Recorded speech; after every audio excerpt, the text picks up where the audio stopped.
Welcome to Naija Unfiltered, a SYMFONI podcast. And our guest on today's edition of the program is Kola Ologbodiyan, former National Publicity Secretary of the People's Democratic Party.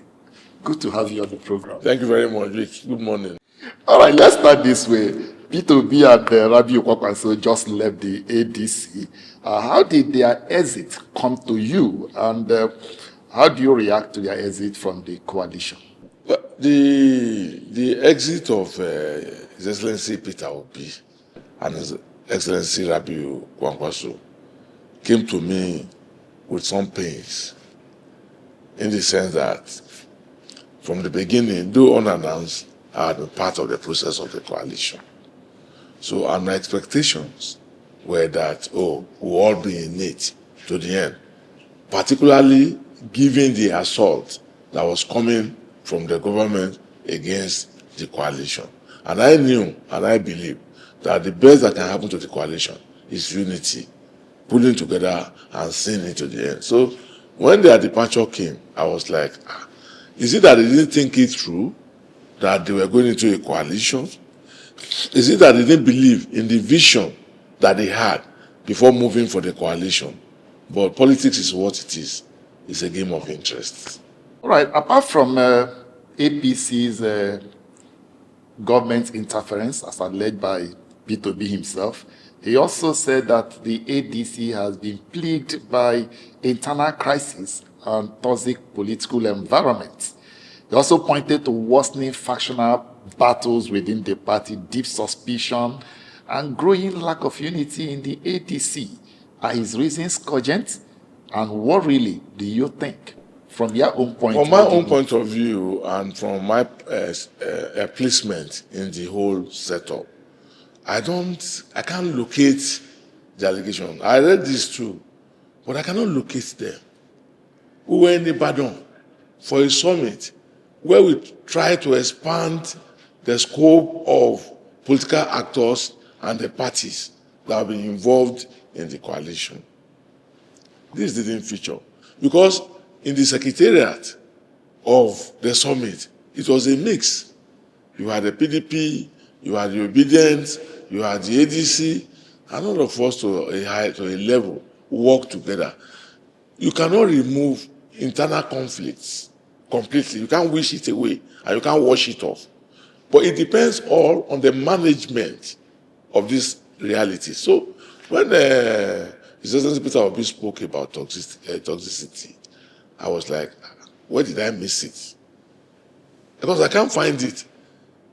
Because to this moment, there are people who are obedient, who have refused to leave the ADC. There are Kwankwaseers who have refused to leave the ADC, even as we are seated here, and who are still relating. There are those who feel that, oh no, they want to go with their boss, which is expected. But there are those who are still saying that, no, we believe that this coalition will be better off than the NDC. So that's the situation. But to be honest with you, and I want to be proven wrong, and I want to be challenged on this, when His Excellency Peter Obi spoke to toxicity, he didn't, if you remember, he didn't put example. He didn't say, oh, like this and this and this happened. You see, when you try to fuse a group of different persuasions, you understand? For instance, there are things that the CPC angle of the APC, who are in the coalition, will bring up that will be strange to somebody who is coming from the People's Democratic Party, for instance. There's what the people coming from Kwankwaso movement will bring up that will be strange to what people who are coming from Accord or the other political parties will be saying that, oh, what is the meaning of this? It now depends on our ability to manage through. So I think that what eminent personalities like Peter Obi, like Kwankwaso, like Amechi, like Atiku, who put their mind on is how to fuse the group together. Because where they are going to, is he born in heaven? No. The same complaints that they are giving here, they will meet those challenges. So maybe, okay, because there are fewer parties going there, they will say that they can manage through. You understand? But it all depends on the kind of the personalities that they're going to get involved with. So it's not about running away. It's not about jumping or just saying that, oh, I have to go. You understand? You must stay somewhere and face the internal challenges so that you can help Nigerians who are out there, who are suffering as we speak. There are those who argue that His Excellency Peter Obi may be scared of contest. They alluded to all the times he has flown the flags of different parties, that he had really not contested the primaries. Do you share that sentiment that maybe he's afraid of contest? It's not about whether I share the sentiment or I don't share it. People are looking at your trajectory. So I think those who apply that argument believe that looking at his trajectory from the various political parties, for instance, personally, we were in PDP together. I didn't like his manner of leaving the party because he could have stayed in there and fought it out. And I also don't like the manner in which he has left the ADC as well. But politics is about choices, and it's also about interests. So it's about the choices you make. If they align with your interests and you believe that they will fetch you, you understand, your desires, oh, so be it, because it is personal. So for me, as an individual, I have not foreclosed the working together of the opposition personalities and their parties, because things change and every election comes with different waves.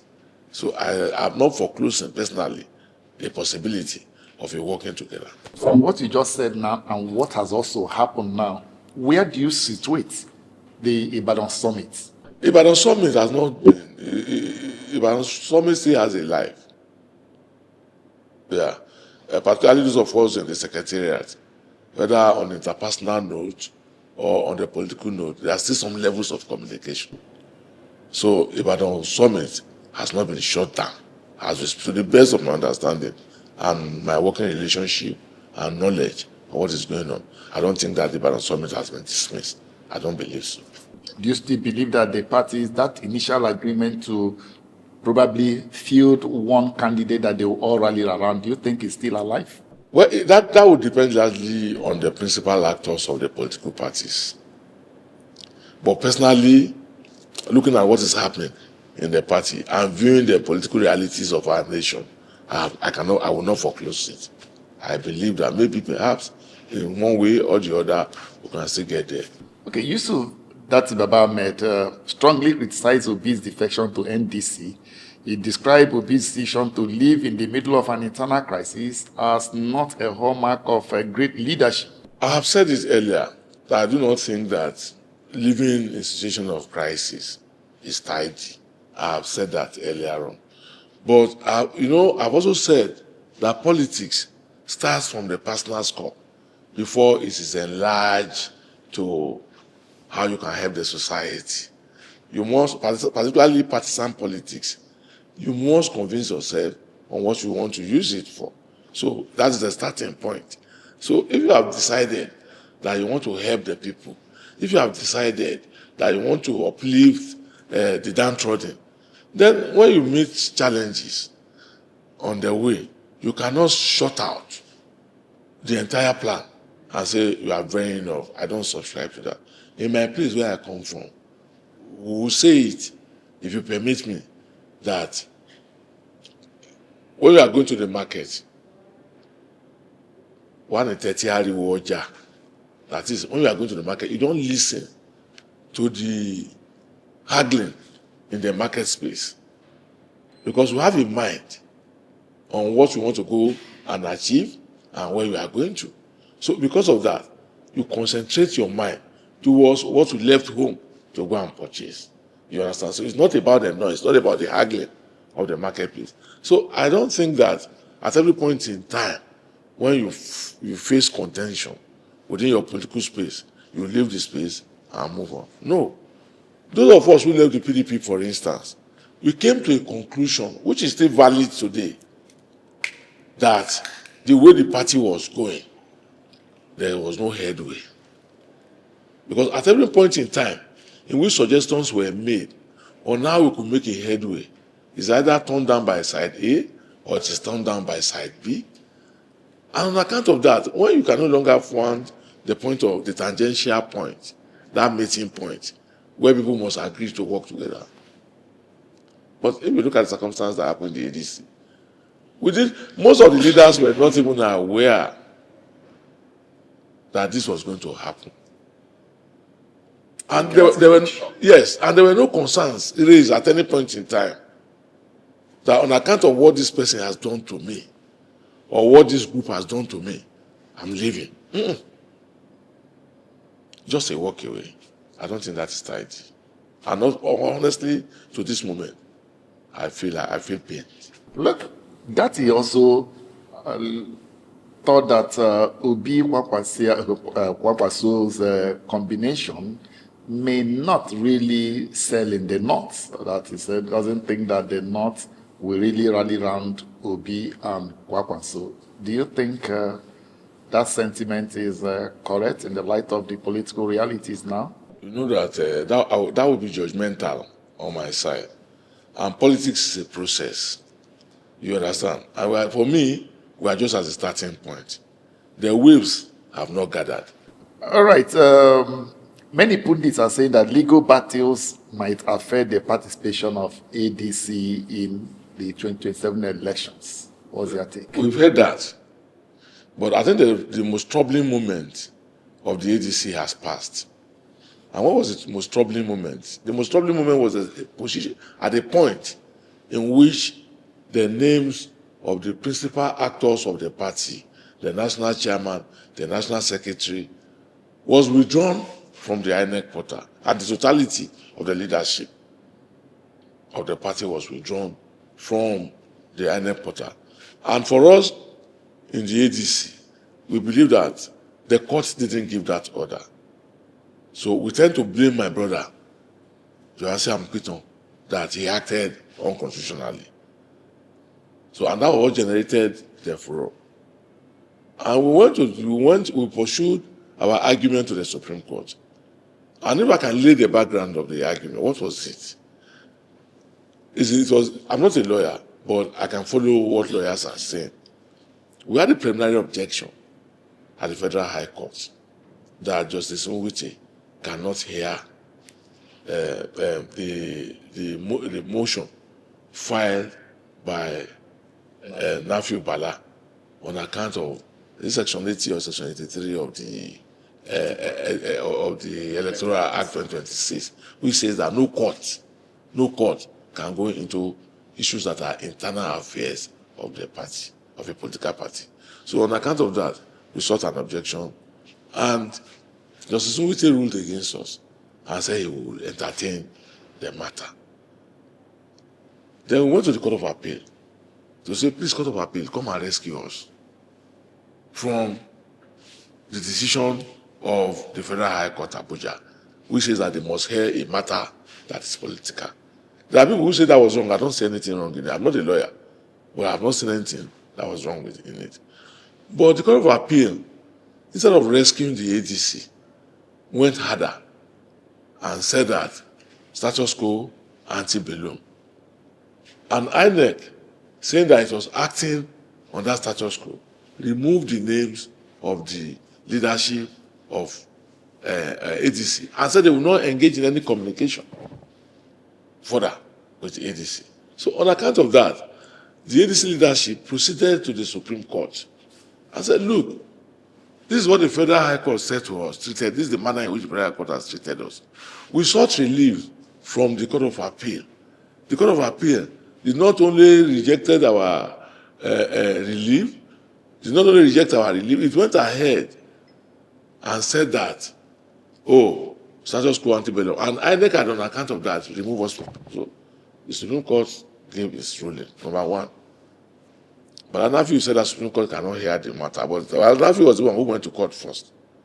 So Nafiu said the Supreme Court cannot entertain the matter because, in line with the Electoral Act, courts cannot entertain issues that are political. So Supreme Court removed that one. They dismissed it and assumed jurisdiction. And went ahead and said that status quo ante-bellum was needless because you have not gone into the substantive matter So why would we be giving order on that matter? So they now remitted the matter back to the Federal High Court, which the Court of Appeal has directed prior to now to grant accelerated hearing. So for us, we are in that High Court. We are back in the High Court. Lekki Abejide, we have always said that he was no longer in the party. He had his spirit had left the party. But in line with Femi Gbajabiamila, Chief of Staff's instruction, from the beginning, that he must stay there and scatter the party. He remained there and scattered the party. But now that INEC has set up its own timeline, and he discovered that if he waited longer than this, then even the ticket that they were keeping for him in APC, he would lose it. So he had to quickly run back to the APC to go and take their ticket. And now, yes, so I don't know, maybe the court will still say that they will listen to his matter. I do not know. On the other issue, which is that, the party has to be deregistered. And even an Attorney General of the Federation, Fagbemi, went and got involved. And I said, what are they turning this country to? Because the conditions for deregistering any political party is as stated, either in the Electoral Act or in the Constitution, that, that party, it means that party could not even win a councillorship seat. It means that it cannot even win the House. It cannot win any seats. So if we know this, anyway, Nigerians are now saying that they are manipulating the court. I'm not the one saying so. I have utmost respect for the judiciary. But Nigerians who are watching are now saying that, they are manipulating the court to give any kind of judgment. Because if all these conditions are there, why will anybody, an Attorney General, SAN, will now go and join a matter, which we know from the beginning was set up from the presidential villa under the guise that these are former federal lawmakers? Tell me, which party doesn't have former federal lawmakers? No, which party? Is it PDP that doesn't have former federal lawmakers? Is it ADC that doesn't have former federal lawmakers? Is it APC? That everybody has former federal lawmakers. So on what ground? With just one group, out of all the existing federal lawmakers, let's even take it. Let's discount Second Republic and Third Republic. Let us say from Second Republic since 1999 till date. We don't understand. Then the case concerning Jumebi Kachiku was dismissed in the High Court, but it's in the Court of Appeal. So I believe that because the party has started its processes and INEC is relating with the party, so I believe that we'll pull through. The ADC will surely pull through. Do you see all of this happening as validating the position of Nigerians that the presidency, the ruling APC, are out to muzzle the opposition out of their way? What evidence are we searching for again? Femi Gbajabiamila, the Chief of Staff to Mr. President, is the face of the President. He came out in the public and said, Lekki Abejide, we don't want you to leave that party. Stay in there. Fight them. Scatter them. And we will support you. Who is saying that? He's the President. Because aides of principal actors must understand always that they cease to represent themselves the moment they take appointments. And that whatever they say and their actions are justifiably that of their principals. So when you come out and make that type of pronouncement, the public will not look at you as Femi Gbajabiamila is speaking. The public will look behind you and say it is the man behind you that is prompting you to go and say that. And what's your party doing to mitigate some of these actions now? The only thing that the party can do is to seek for judicial interpretation and all that. And the president even said that when we wanted to have our convention and they were trying to block us, after we have given INEC 21 days, and they wanted to stop the convention at all costs. And we said it that if you block us, we'll go to the streets. And the president came and mocked the ADC and said they had a street convention. It doesn't matter to us. What we wanted was to hold the national convention, and we have held the national convention. I'm aware that the Court of Justice Abdul Malik had come out to say that, oh no, the convention is invalid, we cannot do convention on this one. It's also the court that we are going to revert back to by appealing that judge decision. Former governor of Ekiti State, Ayo Fayose, at a point in time said that Peter Obi is the linchpin in the ADC, that if he leaves, the party will become a carcass. And with the mass defection that happened over the weekend, Mass defection. okay, with the movement of Peter Obi and Kwankwaso to the NDC. Do you know the number of Nigerians that are in the party? Do you see that Ayo Fayose statement as anything to hold on to? My brother and very strong friend, Ayo Fayose, is at liberty to express his opinion. But the reality on ground does not reflect what he has said. And I say so because if you say that, oh, Peter Obi and Kwankwaso have left the ADC, and that's the end of the ADC, is it true that it is the end of the ADC? Are people not going to ADC to pick nomination forms as we are speaking? As we are speaking, do we not still have about 4 presidential aspirants? We still have Hayatuddin. We still have Amechi. We still have Atiku. We still have Emeka Nwajuba. So if we had 6 presidential aspirants and 2 left, you still have 4. Does that now connote that there's a mass defection, to borrow your words? But out of the 4, yes, the 2 who are from the north, yes, do they really represent the principle or the gentleman agreement that we have, that the north do 8 years and the south 8 years? So will you count those 2 from the north as truly reflecting what the ADC wants? I love to be truthful and I love to be honest always. And that's why I said that indecent politics is not my own way. You understand? If we make argument for convenience sake, fine. But are we going to assess Nigeria from, civilianized Nigeria from 2015? And don't forget that politics is a game. It depends on where it pushes to you. You understand? All these issues, we know where they came from. You understand? So to me, I don't clearly get involved in the arguments of, the South has done this one, the North has done it. Who has all this help in this country? Who has it helped? Are the Southwest people now lamenting the situation of Datti Baba-Ahmed Tinubu as we are speaking? Aren't they supposed to be jubilating and say, oh, their brother, their father, their friend is the one in government? Does the fact that Asiwaju is the president now says that they will not buy fuel at between 1,300 and 1,400 per litre? The focus of the argument should be who can help us, who can help this country, because the country needs help. So if you come up and say that, you believe that Peter Obi has the best of intentions for the country, I will listen to you. You understand? If you say Peter Obi has the best of programs for the country, I will listen to you.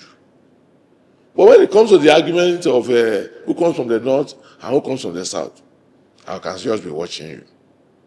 And you know where I come from.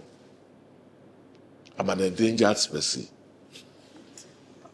Culturally, I'm a Yoruba man. But by Nigeria's aggregation, I am located in the north and within the middle belt axis. And I'm a minority of the minority within that. So how can anybody come and preach south or north to me? All right, during Tuesday's plenary, the Senate President, Kola Akpabio, reacted to the mad defections hitting the ADC and said all those defecting from the ADC should just compile it on one sheet so that he doesn't keep announcing that from all he's saying now that he thinks ADC is dead. Senator Ningi left PDP for ADC yesterday.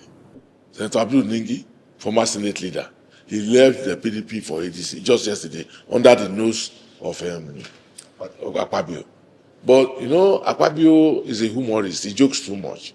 So you cannot even fathom when he's serious than when he's not serious. So I don't think it's worth a while to be engaging in what he has said. Did you not watch his engagement with Senator, the former Labour leader, Senator Adams Oshiomhole yesterday? Was that decent? And how can you sit down? This is my fear, that if Asiwaju wants a live presidency, he will just snap his finger and collect it from Akpabio. Because if you can sit down in the chamber and amend your rule book to say that only those who came to the Senate consecutively in the 9th and the 10th Senate will be allowed to contest for the principal offices in the 11th Senate. Is that not self-perpetuation?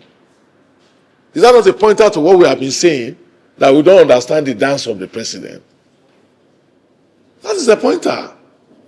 Because you are already calculating how you are going to return yourself to Senate presidency. When David Mark, senator, sought a second term as Senate president, he was elected unopposed. He was elected unopposed. He did not manipulate the rule book. He did not change any line in the Senate rule book. In his first election, it was 60-something to 30-something against Akume.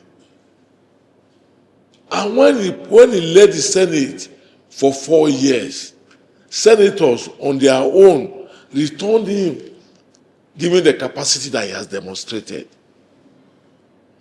Now you are using, Akpabio is trying to use an enforced ceremony. Meanwhile, he doesn't even know who will return to that chamber and who will not return to that chamber. Meanwhile, this is the same Akpabio that as a first-term senator, non-ranking in the Senate, he was made the minority leader of the Senate. You see this country? If they explain it to you and you understand it, then something is missing.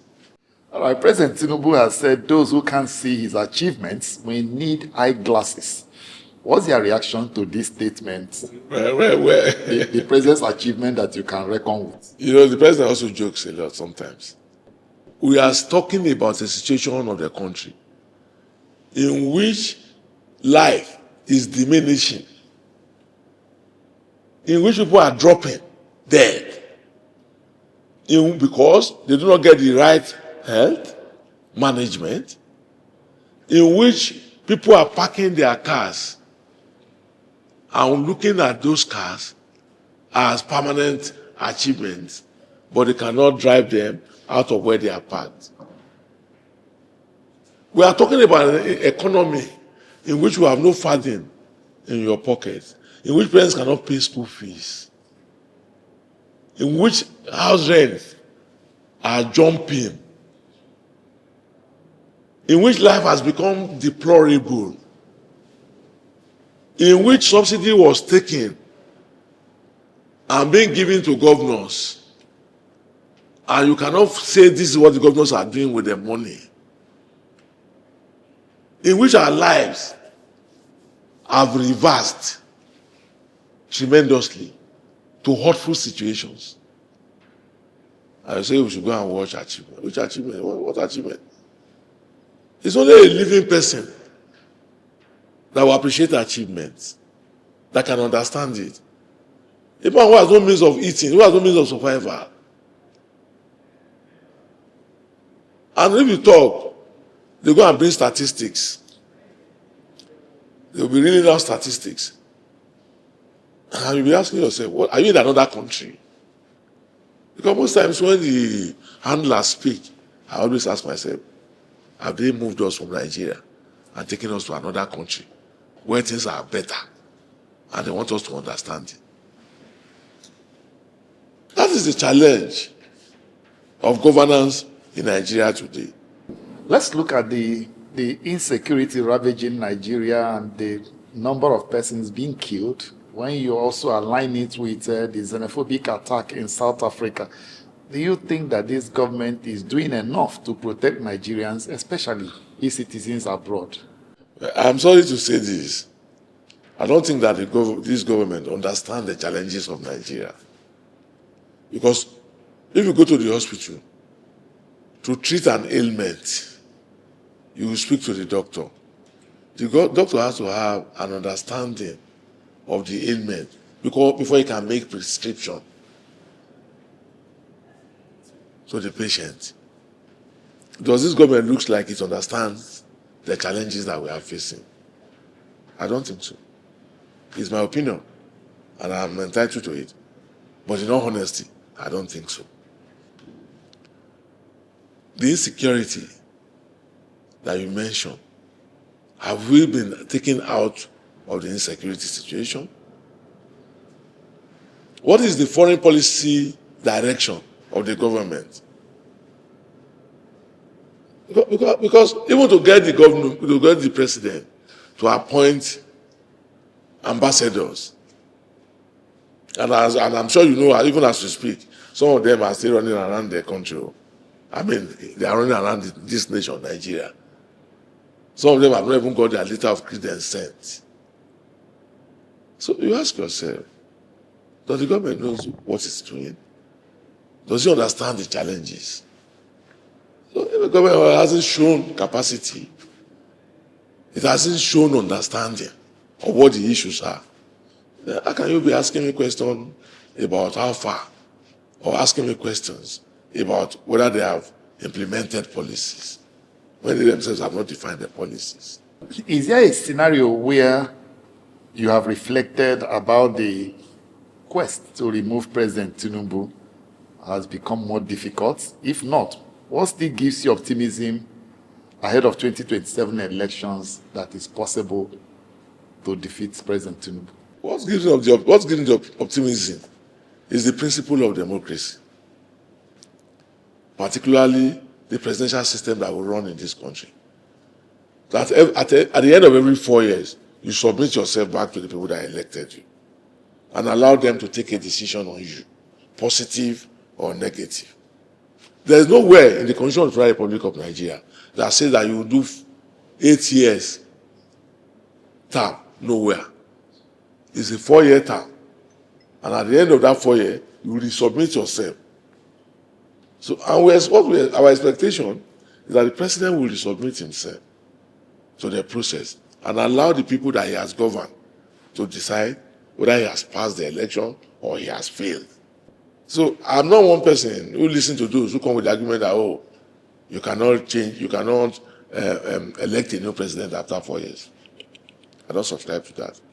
I believe, and I strongly hold to my belief, that at the end of every 4 years, any president or governor, anybody elected into public office on a 4-year term must resubmit himself for assessment and for the people to decide whether they enjoy that government and they want a continuation of it or not.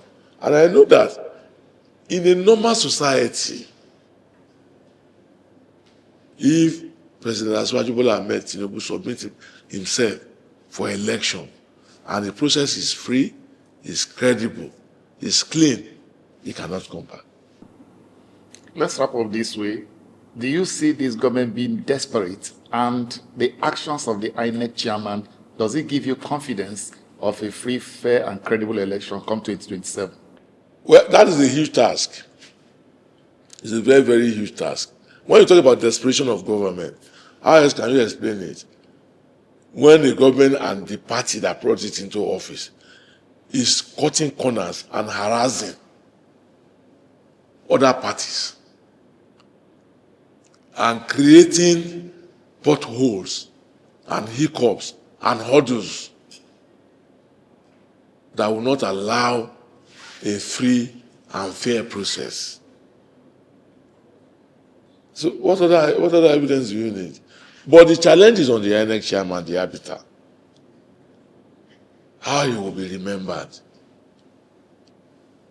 is a challenge before him. Whether he can conduct a free and fair election in the interest and in the desire of majority of Nigerians. left to him. Thank you very much. It's been a pleasure having you on the Opportunity program. coming to sit with you Thank you. and talking about our great I hope we'll drag you back again.